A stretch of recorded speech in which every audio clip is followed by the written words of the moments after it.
बेटा very good evening to all of you. बच्चों, इस वीडियो में हम बात करने वाले हैं प्लांट ग्रोथ रेगुलेटर्स के बारे में, जिसे आप कॉमन भाषा में प्लांट के अंदर में बनने वाले हार्मोन्स के नाम से जानते हो। प्लांट हार्मोन या उसे कई लोग फाइटो हार्मोन्स भी बोलते हैं। फाइटो का मतलब होता है प्लांट और हार्मोन्स का मतलब होता है केमिकल्स। अब बात यह है कि जो प्लांट हार्मोन जो टॉपिक है ये हमारे लिए कैसे इंपॉर्टेंट है, तो मैं आपको बताना चाहता हूं बेटा कि पहले भी आप देखो, जब प्रीवियस ईयर के जो क्वेश्चन है उसका एनालिसिस करोगे, आपको एकदम क्रिस्टल क्लियर ये बात पता चलेगा कि प्लांट ग्रोथ रेगुलेटर जो प्लांट ग्रोथ और डेवलपमेंट जो चैप्टर है अपना, उसमें सबसे ज़्यादा क्वेश्चन इसी टॉपिक से आता था। और अब तो एनटीए ने 2 चैप्टर को हटा दिया प्लांट फिजियोलॉजी से। ट्रांसपोर्ट खत्म हो गया, मिनरल न्यूट्रिशन खत्म हो गया।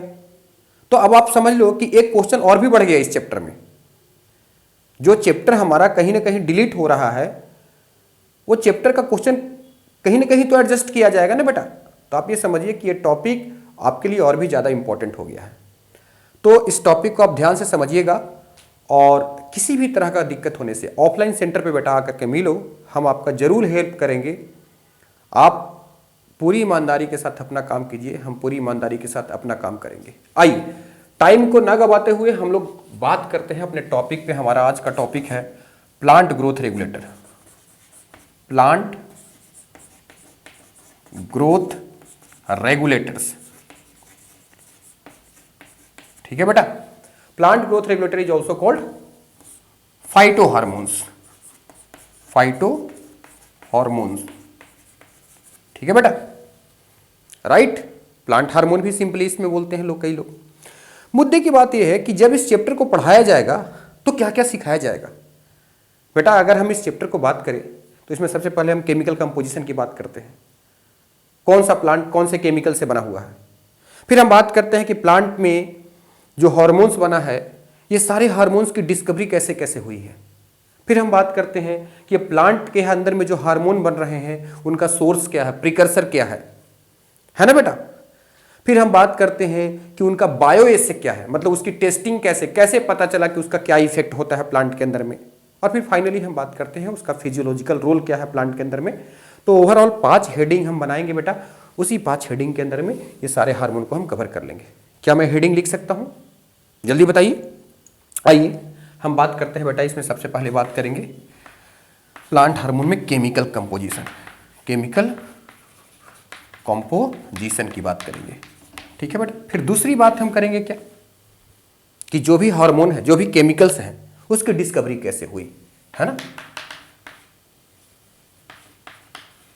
उनकी खोज कैसे हुई। और आप तो जानते ही हैं, क्लास में मैंने तो आपको पढ़ाया ही है कि सब केमिकल जो भी प्लांट के अंदर में हार्मोन है वो एक्सीडेंटल हुआ है, और कैसे कैसे हुआ है इसके बारे में हम बात करेंगे। फिर बेटा प्रीकर्सर क्या होता है, सोर्स क्या है उसका, ठीक है। फिर हम बात करेंगे उनका बायो एसे क्या है।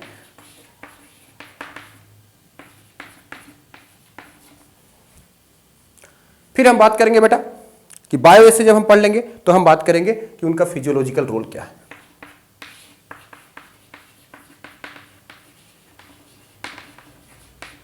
फिजियोलॉजिकल रोल क्या है या फिजियोलॉजिकल फंक्शन क्या है, इन सारे चीज़ों के बारे में बात करेंगे बच्चों। आप अच्छे तरीके से समझ रहे होंगे कि हमारा ये 5 टॉपिक कवर हो जाता है तो प्लांट ग्रोथ रेगुलेटर से रिलेटेड हम सारे क्वेश्चन को कर पाएंगे, इस बात की गारंटी है। आइए केमिकल कंपोजिशन को बात करने से पहले हम छोटी बात बताएं। देखो, सबसे पहले बात ये समझो कि प्लांट ग्रोथ रेगुलेटर क्या होता है। ये एक ऐसा केमिकल है, ये एक ऐसा बायोमोलिक्यूल्स है जो कि प्लांट के अंदर में, एक प्रकार का ऐसा बायोकेमिकल्स है जो कि प्लांट के अंदर में उसके डिफरेंट एक्टिविटी को रेगुलेट करने का काम करता है, डिफरेंट एक्टिविटी को कंट्रोल करने का काम करता है। तो प्लांट ग्रोथ रेगुलेटर के बारे में कहते हैं बेटा कि ये ऐसा केमिकल्स है जो कि regulate different physiological function.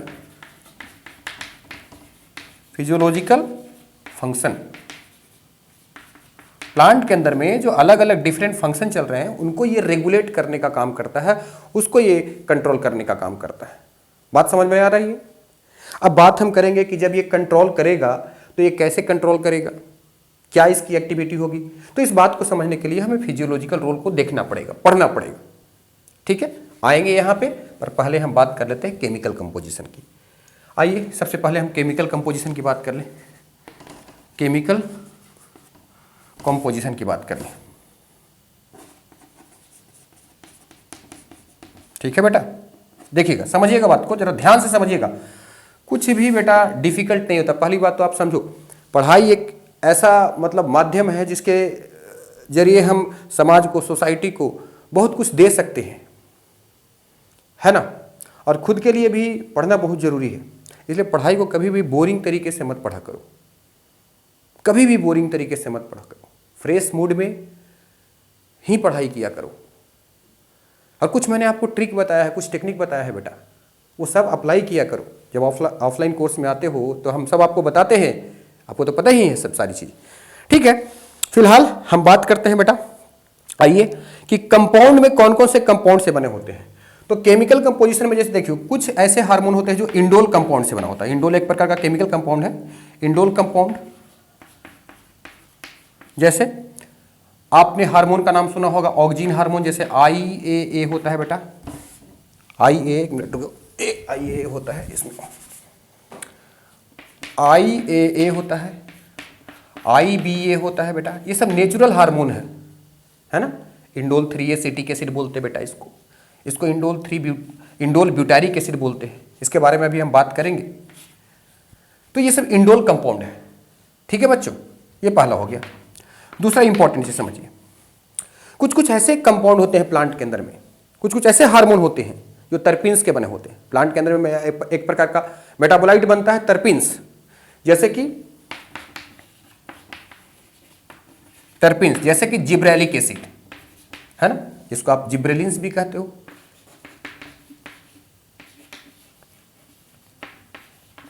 Gibberellins भी कहते हो, शॉर्ट फॉर्म में इसको जिब्रेलिक एसिड भी कहते हैं बेटा। तो जो टर्पीन्स है, वो टर्पीन्स भी एक प्रकार का केमिकल कंपाउंड है बेटा, और प्लांट के अंदर में एक जिब्रेलिन्स नाम के हार्मोन बनाता है। ये भी एक प्रकार का ग्रोथ हार्मोन है। फिर आप बात करोगे एडेनिन डेरिवेटिव्स के बारे में बात करोगे। एडेनिन डेरिवेटिव्स, एडेनिन एक प्रकार का प्यूरिन होता है, जैसे एडेनिन, गुआनिन, ये दोनों प्यूरिन है बेटा। साइटोसिन, थाइमिन, यूरासिल, ये सब पायरिमिडिन है। तो एडेनिन से कौन सा कंपाउंड बना है, कौन सा हार्मोन बना हुआ है? तो एक हार्मोन होता है बेटा जिसे बोलते हैं हम लोग N6 फरफ्यूराइल अमीनोप्यूरिन। इसको हम काइनेटिन कहते हैं, काइनेटिन।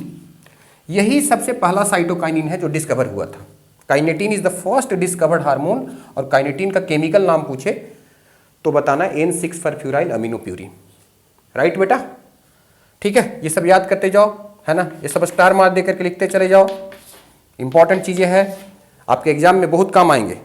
ठीक है बच्चों, अच्छा, अब उसके बाद फिर आप कैरोटीनॉइड डेरिवेटिव की बात कर लीजिए। कैरोटीनॉइड डेरिवेटिव्स, कैरोटीनॉइड डेरिवेटिव्स कौन होता है? तो आपने सुना होगा कि एक कंपाउंड होता है जिसको हम लोग बोलते हैं बेटा ABA। ABA का मतलब होता है अब्सिसिक एसिड,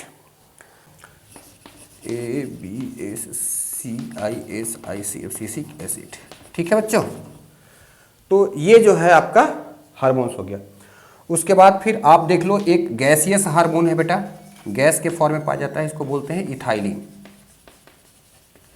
इसको C2H4 भी कहा जाता है, C2H4 कहा जाता है। तो ये तो हो गया आपका केमिकल कंपोजिशन के बारे में। ठीक है बच्चों, केमिकल कंपोजिशन का मतलब क्या होता है? कोई भी जो हार्मोन है वो केमिकली किस चीज़ से बना हुआ है, ये बात जानना जरूरी है। तो इंडोल कंपाउंड में indole acetic acid, indole butyric acid हो गया। टर्पीन्स में हो गया बेटा जिब्रेलिन्स। एडेनिन डेरिवेटिव्स में हो गया काइनेटिन, जिसका केमिकल नाम होता है N6 फरफ्यूराइल अमीनोप्यूरिन। कैरोटीनॉइड डेरिवेटिव्स में हो गया आप सिसिक एसिड, जिसे आप स्ट्रेस हार्मोन भी बोलते हो। और गैसियस हार्मोन, एक ही हार्मोन है जो गैसियस हार्मोन है, उसको हम बोलते हैं इथिलीन। ठीक है, ये बात आपने समझ लिया। अब देखो, प्लांट के अंदर में जो हार्मोन होते हैं बेटा, वो 5 प्रकार के होते हैं। उन सारे हार्मोन का डिस्कवरी सिखाते हैं। इसको स्क्रीनशॉट लीजिए और फटाफट आगे बढ़ते हैं।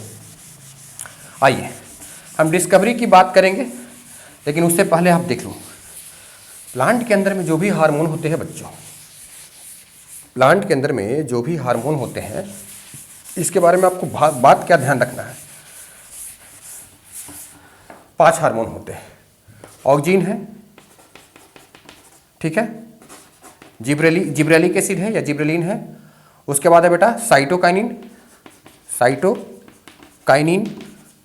फिर उसके बाद है बेटा इथाइलिन, या अब्सिसिक एसिड बोलिए पहले, और फिर इथाइलिन।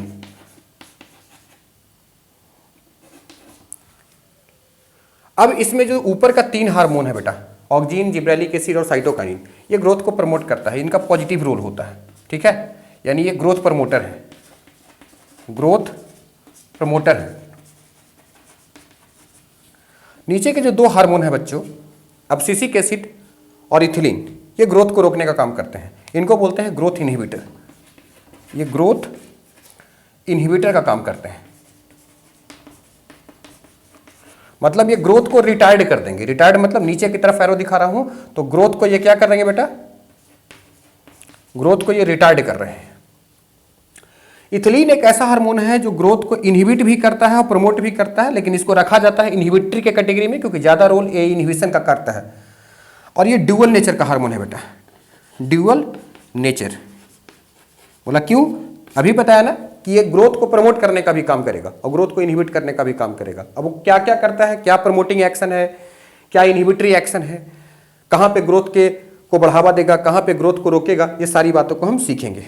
आइए अब हम डिटेल में बढ़ने से पहले बेटा इसकी डिस्कवरी की तरफ बढ़ना चाहेंगे, तो आइए हम जरा डिस्कवरी की बात कर लें। तो हम बेटा डिस्कवरी का बात कर लेंगे। जब डिस्कवरी की बात किया जाए तो डिस्कवरी में सबसे पहले हम ऑक्जीन की बात करते हैं। ऑक्जीन का डिस्कवरी जो है बेटा एफ.डब्ल्यू. बेंट ने किया है। The term auxin was given by F W. Went. Auxin का डिस्कवरी किसने किया, तो एफ.डब्ल्यू. बेंट। क्या हुआ था, एक बात बताता हूँ।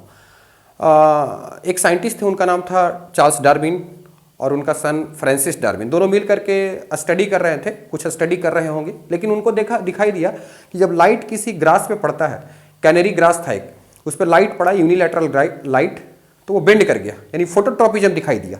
पर उसके पीछे कारण क्या है, कौन सा केमिकल रिस्पॉन्सिबल है, वो बात को सीरीज ऑफ एक्सपेरिमेंट हुआ था, तो ऑक्जीन ने उसको डिस्कवर किया, मतलब बेंट ने डिस्कवर किया। ठीक है बेटा, तो जो बता रहा हूँ वही बात याद रखो, ज़्यादा डिटेल में जाने का क्या है ना, बाकी ज़्यादा डिटेल में जाना है बेटा ऑफलाइन सेंटर पे और हमसे डिस्कस करो, सारी बात बताएंगे। ऑक्जीन के बाद डिस्कवरी होती है बेटा जिब्रेलिन की। अब जिब्रेलिन का डिस्कवरी किसने किया है बेटा, कुरोसावा ने।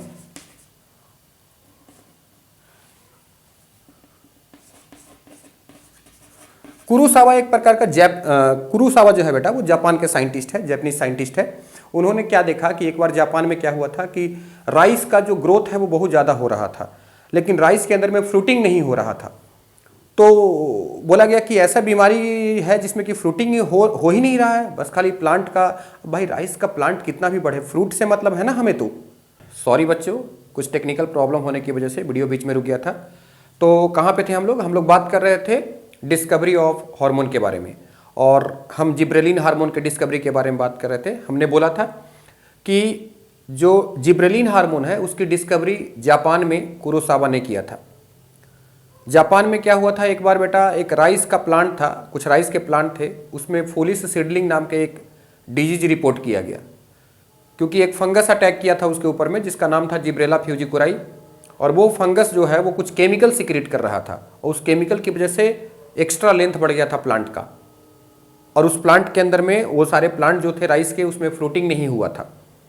तो उस बीमारी को जिब्रेला फ्यूजिकुराई बोला गया, और जिब्रेला फ्यूजिकुराई से ही जिब्रेलिन पहली बार डिस्कवर हुआ था, यानी फंगस से पहली बार हुआ था।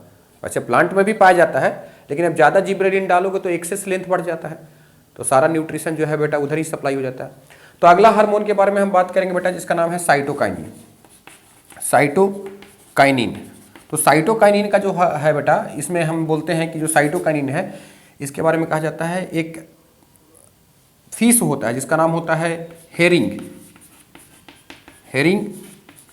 फिश होता है बेटा, एक मछली है जिसका नाम है हेरिंग फिश। ठीक है। इसके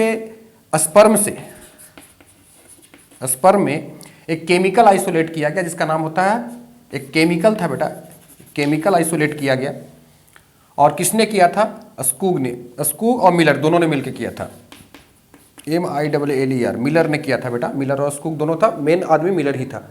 तो उस केमिकल का जो नाम दिया इन्होंने वो काइनेटिन लिखा, काइनेटिन। और अभी तो मैंने बताया काइनेटिन का केमिकल नेम होता है N6-फॉस्फोराइल अमीनोप्यूरिन। तो काइनेटिन को फर्स्ट डिस्कवर्ड हार्मोन कहा जाता है, साइटोकाइनिन। फर्स्ट डिस्कवर्ड साइटोकाइनिन कहा जाता है। तो ये हो गया साइटोकाइनिन के डिस्कवरी के बारे में। ये हो गया थर्ड नंबर का हार्मोन। फोर्थ नंबर का जो हार्मोन है बेटा, है ना, साइटोकाइनिन के बाद फिर अब लग फोर्थ नंबर का हार्मोन जो है उसके बारे में हम कह दें तो इथाइलिन। इथाइलिन ये एक प्रकार का गैसियस हार्मोन है। एक साइंटिस्ट थे, उनका नाम था बेटा कजन। तो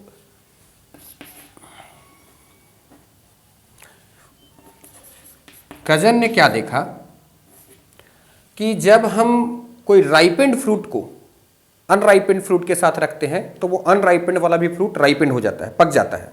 यानी अगर पका हुआ मैंगो के साथ अगर कोई ऐसा नॉर्मल मैंगो को भी रखोगे, कच्चा मैंगो को भी रखोगे, वो भी पक जाएगा।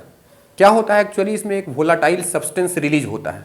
आप जाते हो मैंगो हो गया या बनाना हो गया, जो पका हुआ फल होता है उससे एक अजीब टाइप का कैरेक्टरिस्टिक स्मेल आता है, वो एक गैस होता है और वही गैस इथिलीन होता है। तो वो जो इथिलीन, वो जो केमिकल जो रिलीज हो रहा था उसको जब उन्होंने केमिकल टेस्ट किया तो वो C2H4 था, और C2H4 को हम बोलते हैं बेटा इथाइलिन।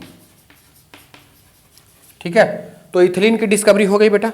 अब इथिलीन के बाद फिर आती है अब्सिसिक एसिड के बारे में।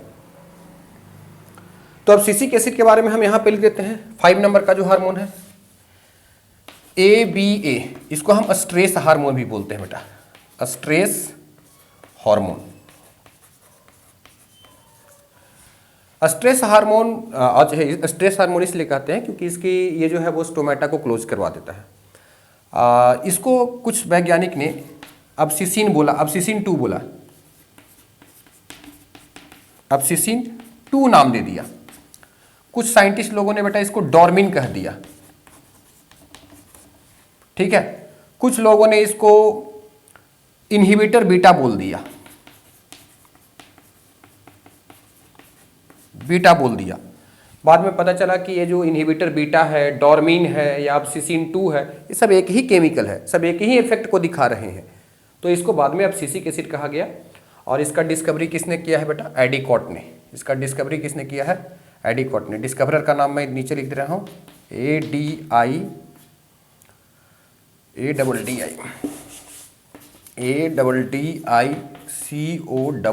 एडिकॉट। ठीक है बेटा, ये ध्यान रखें। ये हो गई आपको 5 हार्मोन का डिस्कवरी के बारे में।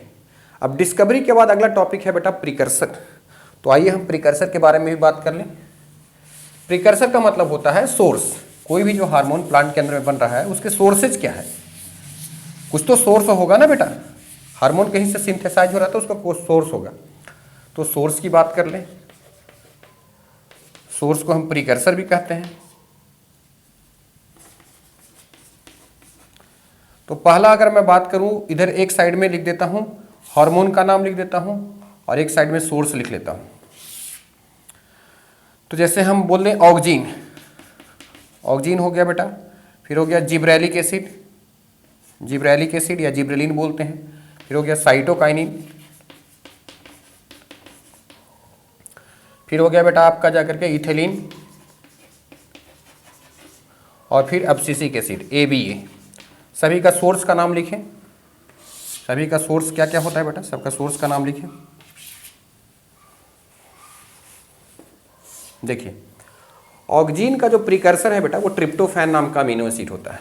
ऑक्जीन का प्रीकर्सर क्या है? इधर मैं प्रीकर्सर लिख रहा हूँ और इधर मैं सोर्स लिख रहा हूँ बेटा, मतलब उसका यानी प्रीकर्सर मतलब सोर्स लिख रहा हूँ। इधर हार्मोन का नाम लिख रहा हूँ।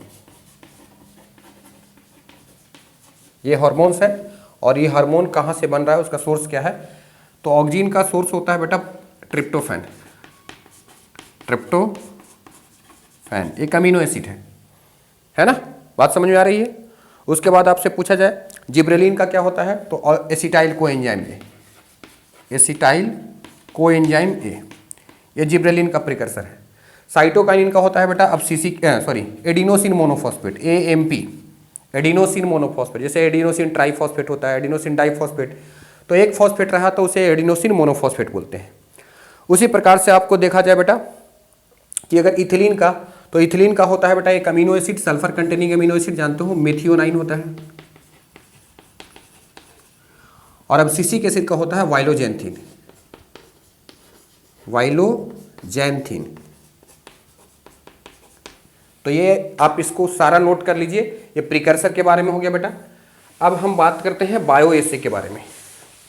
बायो एसे का मतलब क्या होता है, कोई भी केमिकल का प्लांट के अंदर में क्या इफेक्ट हो रहा है, ठीक है। जैसे मान लो कि हमने कहा कि अभेना कर्वेचर टेस्ट होता है। अभेना नाम का प्लांट था जिसको आप ओट बोलते हो, उसमें कर्व बन रहा था। जब लाइट डाल रहे थे तो वो लाइट की तरफ मूवमेंट दिखा रहा था, फोटोट्रॉपिज्म दिखा रहा था।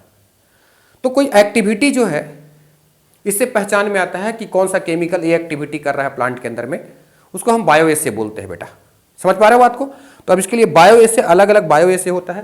जैसे हम फिर से हार्मोन का नाम लिखें, साइड में बायो एसे लिखेंगे। जैसे इधर लिख लेते हैं, ये हार्मोन हो गया बेटा, अब इनका बायो एसे इधर लिख लेता हूं, बायो एसे। अब जैसे ऑक्सीजन का बायो एसे बोले तो इसके लिए होता है अभेना कर्वेचर टेस्ट, अभेना टेस्ट होता है। जैसे जिब्रेलिन एसिड, जिब्रेलिक एसिड पूछे या जिब्रेलिन पूछे, तो जिब्रेलिन का जो बायो एसे होता है बेटा उसको बोलते हैं alpha amylase test, alpha test बोलते हैं, ठीक है। साइटोकाइनिन का क्या होता है बेटा, टोबैको पिथ कल्चर, टोबैको पिथ कल्चर, ठीक है। उसके बाद बेटा अगर आपसे पूछ दे कि इथिलीन का क्या होता है बायो एसे, तो आप इथिलीन का याद रखें triple response test, triple response test, ये सबसे इंपॉर्टेंट है बेटा। ट्रिपल रिस्पॉन्स टेस्ट में 3 फंक्शन एक ही साथ होता है, हॉरिजॉन्टल ग्रोथ होता है, स्वेलिंग ऑफ एक्सिस होता है, एपिकल हुक फॉर्मेशन होता है, ठीक है। ये इंपॉर्टेंट है। अबेना कर्वेचर भी बहुत इंपॉर्टेंट है, ये 2 बहुत इंपॉर्टेंट है। अल्फा एमाइलेज थोड़ा इंपॉर्टेंट है, इसको ध्यान रखो। ये 3 तो आपको याद ही रखना है। अब सिसिक एसिड हो गया बेटा, तो अब सिसिक एसिड में हम एक्सप्लांट टेस्ट करते हैं, EXPLANT, एक्सप्लांट टेस्ट। और कौन से प्लांट में करते हैं, कॉटन या बीन्स के प्लांट में करते हैं, है ना। प्लांट का जो पार्ट होता है उसको प्लांट से रिमूव कर देते हैं और उसमें अब्सिसिक एसिड का इफेक्ट को स्टडी करते हैं। तो ये बायो एसे याद रखो और ये इसका प्रिकर्सर याद रखो, ये हार्मोन है बेटा, इसका आप फिर से स्क्रीनशॉट लेकर के पढ़ाई करो, ठीक है। अब वीडियो थोड़ा लंबा हो जाता है बेटा तो डिस्कनेक्ट हो जाता है बीच में। तो अब बच गया एक टॉपिक, फिजियोलॉजिकल इफेक्ट। ये सारे जो हार्मोन है इनका फिजियोलॉजिकल इफेक्ट क्या होता है, तो वो जो फिजियोलॉजिकल इफेक्ट है वो नेक्स्ट वीडियो बना करके हम अलग से डालते हैं उसके लिए, ठीक है। थैंक यू बच्चों, थैंक यू वेरी मच। आपने वीडियो के अंत तक हमारे साथ जुड़े रहें तो इसके लिए बहुत बहुत धन्यवाद।